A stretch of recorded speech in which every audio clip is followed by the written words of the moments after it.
17 ദിവസം മാത്രം പ്രായമായ ആ 2 പിഞ്ചു കുഞ്ഞുങ്ങളെയും അവരുടെ മാതാവിനെയും കഴുത്തറുത്ത് കൊന്നൊരു കേസ്.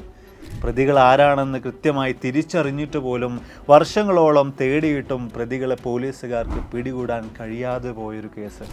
എന്നാൽ ഇപ്പോഴിതാ വർഷങ്ങൾക്ക് ശേഷം 19 വർഷങ്ങൾക്കിപ്പുറം ആർട്ടിഫിഷ്യൽ ഇൻ്റലിജൻസിൻ്റെ സഹായത്തോടുകൂടെ ആ ഒരു കേസ് തെളിഞ്ഞിരിക്കുകയാണ്. പ്രതികളെ കൃത്യമായ രീതിയിൽ തന്നെ പോലീസുകാർക്ക് പിടികൂടാൻ സാധിച്ചിരിക്കുകയാണ്. ഞാൻ നിങ്ങളെ സ്വാഗതം ചെയ്യുന്നത് AI തെളിയിച്ച രഞ്ജിനിയുടെയും മക്കളുടെയും അറും കൊലയുടെ യഥാർത്ഥ സംഭവകഥയിലേക്കാണ്. Welcome back to AF world of look here.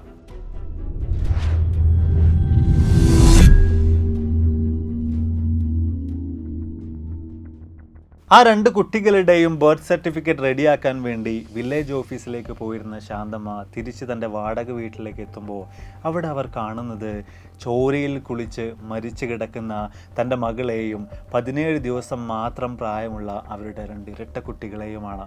കൃത്യമായ അന്വേഷണങ്ങളിലൂടെ ആ ഒരു കാലഘട്ടത്തിൽ തന്നെ കൃത്യമായിട്ട് പ്രതികളിലേക്ക് എത്തിച്ചേരാൻ പോലീസുകാർക്ക് സാധിച്ചിട്ടുണ്ടായിരുന്നു. ആരാണ് ഈ ഒരു അറും കൊലക്ക് പുറകിലെന്ന് കൃത്യമായി പോലീസുകാർ കണ്ടെത്തിയിട്ടുണ്ടായിരുന്നു. എന്നാൽ വർഷങ്ങളോളം പോലീസും CBI പോലും അന്വേഷിച്ചിട്ട് പോലും കൃത്യമായിട്ട് പ്രതികളെ പിടികൂടാൻ അവർക്ക് സാധിച്ചിരുന്നില്ല. എന്നാൽ ഇപ്പോഴിതാ ഒരു വെഡ്ഡിംഗ് ഫോട്ടോയിൽ നിന്ന് ആർട്ടിഫിഷ്യൽ ഇൻ്റലിജൻസിൻ്റെ സഹായത്തോടുകൂടെ കൃത്യമായ രീതിയിൽ തന്നെ പ്രതികളെ പിടികൂടാൻ പോലീസിന് സാധിച്ചിരിക്കുകയാണ്. എല്ലാം ആരംഭിക്കുന്നത് 2005 മുതലാണ്.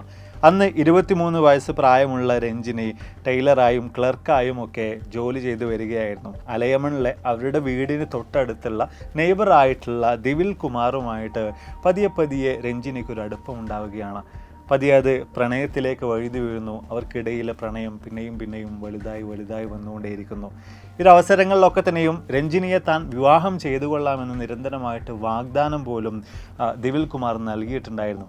അങ്ങനെ ഇരിക്കെയാണ് രഞ്ജിനി ഗർഭിണിയാകുന്നത്. എന്നാൽ ഈ ഒരു അവസരത്തിൽ ദിവിൽ കുമാറിൻ്റെ മട്ടും ഭാവവും എല്ലാം പൂർണ്ണമായിട്ടും മാറുകയായിരുന്നു. ആ ഒരു ഗർഭത്തിൻ്റെ പിതൃത്വത്തിൽ പോലും അയാൾ സംശയങ്ങൾ ഉന്നയിക്കാൻ ആരംഭിക്കുകയാണ്.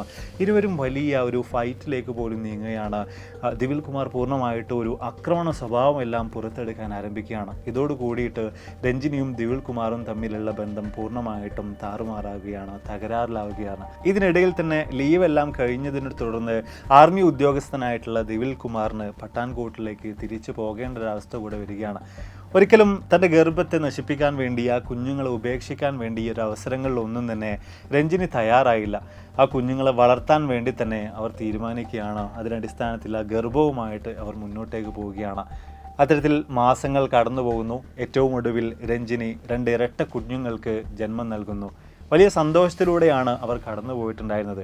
എങ്കിലും എപ്പോഴും തനിക്ക് നീതി വേണം, നീതി നേടിയെടുക്കണമെന്നൊരു ഉറച്ച ചിന്ത രഞ്ജിനിയുടെ മനസ്സിലുണ്ടായിരുന്നു. അതിനുവേണ്ടി എല്ലാ വിധത്തിലുള്ള പൂർണ്ണ പിന്തുണകളും നൽകിക്കൊണ്ട് അവരുടെ മാതാവും രഞ്ജിനിയോടൊപ്പം ഉണ്ടായിരുന്നു. ഇതിനടിസ്ഥാനത്തിൽ തന്നെ രഞ്ജിനി സ്റ്റേറ്റ് വുമൻസ് കമ്മീഷനെ എല്ലാം തന്നെ സമീപിക്കുന്നുണ്ട്. ഈ കുഞ്ഞുങ്ങളുടെ പിതൃത്വം തെളിയിക്കണം, അതിനുവേണ്ടി ഒരു DNA ടെസ്റ്റ് നടത്തണമെന്ന ആവശ്യവുമായിട്ടൊക്കെയാണ് വുമൻസ് കമ്മീഷനെയൊക്കെ തന്നെ രഞ്ജിനി സമീപിക്കുന്നത്. അവിടെ ഒന്നും അതിനാവശ്യമായിട്ടുള്ള DNA ടെസ്റ്റ് നടത്താൻ ആവശ്യമായിട്ടുള്ള ഒരു ഓർഡർ കൂടെ രഞ്ജിനി നേടിയെടുക്കുന്നുണ്ട്.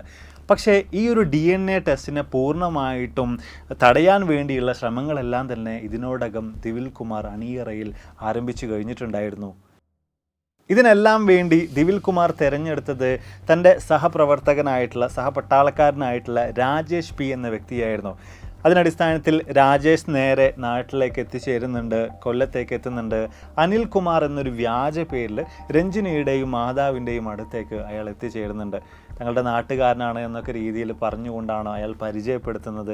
രഞ്ജിനിക്കും മാതാവിനും ആവശ്യമായിട്ടുള്ള എല്ലാ വിധത്തിലുള്ള സൗകര്യങ്ങളും അയാൾ ഓഫർ ചെയ്യുന്നുണ്ട്. എന്തിനേറെ പറയുന്നു, രഞ്ജിനിയുടെ സെക്ഷൻ്റെ സമയത്ത് പോലും അവർക്ക് ആവശ്യമായിട്ടുള്ള ബ്ലഡ് പോലും ഓഫർ ചെയ്തുകൊണ്ട് അതിനുവേണ്ടി ഓടി നടന്നിട്ടുണ്ടായിരുന്നതെല്ലാം തന്നെ അനിൽ കുമാർ എന്ന വ്യാജ പേരിൽ അവരോട് പരിചയപ്പെടുത്തിയിട്ടുണ്ടായിരുന്ന ഈ ഒരു രാജേഷ് P എന്ന വ്യക്തിയായിരുന്നു. ഇതിനെല്ലാം അടിസ്ഥാനത്തിൽ തന്നെ രഞ്ജിനിയും മാതാവും ഒക്കെ രാജേഷുമായിട്ട് നല്ലൊരു ബന്ധത്തിലേക്ക് എത്തിച്ചേരുന്നുണ്ട്. പിന്നീട് ഈ പ്രസവമൊക്കെ കഴിഞ്ഞതിന് ശേഷം തങ്ങളുടെ സ്വന്തം വീട്ടിലേക്ക് പോകണ്ട, അതിന് പകരം മറ്റൊരു വാടക വീട്ടിലേക്ക് മാറാമെന്ന് പറഞ്ഞുകൊണ്ട് അതിനാവശ്യമായിട്ടുള്ള താമസം മാറാൻ ആവശ്യമായിട്ടുള്ള എല്ലാ വിധത്തിലുള്ള സൗകര്യങ്ങളും ചെയ്ത് നൽകിയിട്ടുണ്ടായിരുന്നതും രാജേഷ് P എന്ന ഈ ഒരു വ്യക്തി തന്നെയായിരുന്നു. ഈ ലോക്കൽ ഗോസിപ്സ് എല്ലാം ഒഴിവാക്കുക എന്നത് തന്നെയായിരുന്നു ഇത്തരത്തിൽ ഈ വീട് മാറുന്നതിന് പുറകിലുണ്ടായിരുന്ന പ്രധാനമായിട്ടുള്ള ലക്ഷ്യം. പക്ഷേ ഇതിനിടയിൽ തന്നെ കൃത്യമായ കൃത്യമായ രീതിയിൽ രഞ്ജിനിയുടെയും ശാന്തമ്മയുടെയും ഓരോ മൂവ്മെൻറ്റ്സും അവരുടെ കൃത്യമായിട്ടുള്ള റുട്ടീൻസ് എല്ലാം തന്നെ രാജേഷ് നോക്കി മനസ്സിലാക്കുന്നുണ്ടായിരുന്നു. കൃത്യമായിട്ടുള്ളൊരു അവസരത്തിന് വേണ്ടി അയാൾ കാത്തിരിക്കുകയായിരുന്നു. അങ്ങനെയാണ് ഏറ്റവും ഒടുവിൽ 2006 ഫെബ്രുവരി 10 എത്തുന്നത്. അന്നേ ദിവസം രാവിലെ DNA ടെസ്റ്റുമായിട്ടൊക്കെ ബന്ധപ്പെട്ടുകൊണ്ട് ഈ 2 ഇരട്ടക്കുട്ടികളുടെയും ജനന സർട്ടിഫിക്കറ്റ് ഉണ്ടാക്കാൻ വേണ്ടിയിട്ട് അഞ്ചൽ പഞ്ചായത്ത് ഓഫീസിലേക്ക് ഈ രഞ്ജിനിയുടെ മാതാവായിട്ടുള്ള ശാന്തമ്മയെയും കൂട്ടിക്കൊണ്ട് രാജേഷ് യാത്രയാവുകയാണ്. ഈ ഒരു സമയങ്ങളിലൊക്കെ തന്നെയും രഞ്ജിനിയും അതുപോലെ തന്നെ മാതാവും ഇയാളെ ഒരു ദൈവദൂതൻ എന്നോണം ഒക്കെ തന്നെയാണ് കാണുന്നത്. വളരെ അടുപ്പത്തോടു കൂടി തന്നെയാണ് ഇയാളോട് എല്ലാ കാര്യങ്ങളും പെരുമാറുന്നത്, സംസാരിക്കുന്നത്. അയാൾ അതിനുമാത്രം സഹായ സൗകര്യങ്ങളെല്ലാം തന്നെ അവർക്ക് ഇരുവർക്കും ചെയ്ത് നൽകിയിട്ടുണ്ടായിരുന്നു. പഞ്ചായത്ത് ഓഫീസിൽ എത്തിയതിന് ശേഷം കാര്യങ്ങളെല്ലാം തന്നെ ശാന്തമ്മയെ ഏൽപ്പിച്ചതിന് ശേഷം രാജേഷ് എത്രയും പെട്ടെന്ന് തന്നെ വാടക വീട്ടിലേക്ക് തിരിച്ച് യാത്രയാവുകയാണ്. വഴിമധ്യേ ദിവിൽ കുമാർ കൂടെ അയാളോടൊപ്പം ചേരുകയാണ്. ഇരുവരും നേരെ വാടക വീട്ടിലേക്ക് കയറി ചെല്ലുന്നു. കയ്യിൽ കരുതിയിരുന്ന കത്തി ഉപയോഗിച്ചുകൊണ്ട് അതിക്രൂരമായ രീതിയിൽ, മനുഷ്യത്വരഹിതമായ രീതിയിൽ രഞ്ജിനിയെയും അതുപോലെ തന്നെ 17 ദിവസം മാത്രം പ്രായമായ ആ 2 ചോരക്കുഞ്ഞുങ്ങളെയും അവരിരുവരും ചേർന്നുകൊണ്ട് വകവരുത്തുകയാണ്, കൊന്നു തള്ളുകയാണ്. പഞ്ചായത്ത് ഓഫീസിൽ നിന്ന് കാര്യങ്ങളെല്ലാം കഴിഞ്ഞ് തിരിച്ച് വീട്ടിലേക്ക് എത്തുമ്പോൾ ശാന്തമ്മ കാണുന്നത് ചോരയിൽ കുളിച്ച് കിടക്കുന്ന തൻ്റെ മകളെയും പേരക്കുഞ്ഞുങ്ങളെയുമാണ്. എത്രയും പെട്ടെന്ന് തന്നെ പോലീസുകാരെ വിവരം അറിയിക്കുന്നുണ്ട്. പോലീസുകാർ സംഭവ സ്ഥലത്തെത്തി വിശദമായ രീതിയിലുള്ള അന്വേഷണങ്ങൾ ആരംഭിക്കുന്നുണ്ട്. പോലീസുകാർക്ക് ആകെ കൂടെ അവിടെ ഒന്നും പ്രധാനമായിട്ട് ലഭിച്ചിട്ടുണ്ടായിരുന്നത് ഒരു മോട്ടോർ ബൈക്കിൻ്റെ ഒരു RC ആയിരുന്നു, അല്ലെങ്കിൽ ഒരു രജിസ്ട്രേഷൻ ബുക്കായിരുന്നു. മാത്രമല്ല രഞ്ജിനിയുടെയും മക്കളുടെയും ഒക്കെ ബ്ലഡും മറ്റുമൊക്കെ കൃത്യമായ രീതിയിൽ തന്നെ പോലീസുകാർ ശേഖരിച്ചു വെക്കുന്നുണ്ട്. ഇതെല്ലാം വെച്ചുകൊണ്ട് ഊർജിതമായിട്ടുള്ള അന്വേഷണങ്ങളിലേക്ക് പോലീസുകാർ നീങ്ങുകയാണ്. ഈ RC ബുക്കെല്ലാം പരിശോധിച്ചതിൻ്റെ അടിസ്ഥാനത്തിൽ തിരുവനന്തപുരത്തെ ഒരു സെക്കൻഡ് ഹാൻഡ് ഷോപ്പിൽ നിന്നാണ് ഈ ഒരു ബൈക്ക് വിറ്റിട്ടുള്ളത് എന്നൊരു കാര്യത്തെക്കുറിച്ച് പോലീസുകാർക്ക് മനസ്സിലാക്കാൻ സാധിക്കുകയാണ്. അതിനടിസ്ഥാനത്തിൽ തന്നെ പോലീസുകാർ അങ്ങോട്ടേക്ക് എത്തിച്ചേരുന്നുണ്ട്. അവിടെ ചെന്നുകൊണ്ട് കൃത്യമായ രീതിയിൽ തന്നെ കടയുടെ ഉടമയുമായിട്ട് സംസാരത്തിൽ ഏർപ്പെടുന്നുണ്ട്.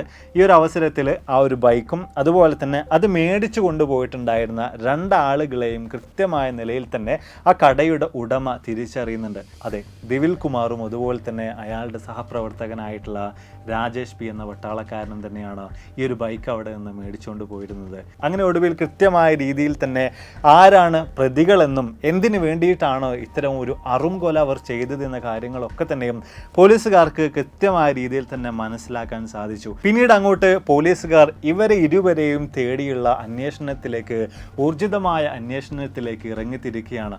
പട്ടാൻകോട്ടിൽ ഇവർ ATM ഉപയോഗിച്ചിട്ടുണ്ടായിരുന്നു എന്നതിനുള്ള ചില തെളിവുകളൊക്കെ തന്നെയും പോലീസുകാർക്ക് ലഭിക്കുന്നുണ്ട്.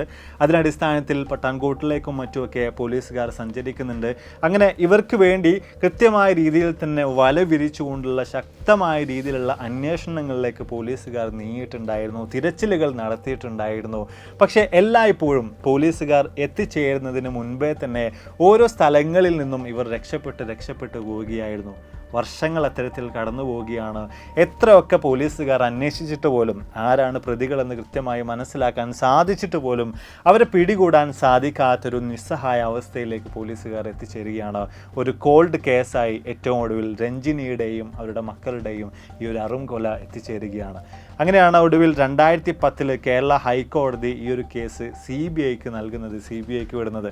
CBIയും ഈ കിട്ടിയിട്ടുള്ള വിശദാംശങ്ങളുടെ അല്ലെങ്കിൽ തെളിവുകളുടെ എല്ലാം തന്നെ അടിസ്ഥാനത്തിൽ വിശദമായ അന്വേഷണങ്ങൾ നടത്തുന്നുണ്ട്. പക്ഷേ അവിടെയും എത്രയൊക്കെ അന്വേഷിച്ചിട്ടും CBIക്കും പ്രതികളിലേക്ക് എത്തിച്ചേരാൻ സാധിക്കാതെ പോവുകയാണ്. അങ്ങനെ ഇരിക്കുകയാണ് 2023 അവസാനത്തോടുകൂടെ ആർട്ടിഫിഷ്യൽ ഇൻ്റലിജൻസ് ഈ ഒരു മേഖലയിലേക്ക് രംഗപ്രവേശനം ചെയ്യുന്നത്.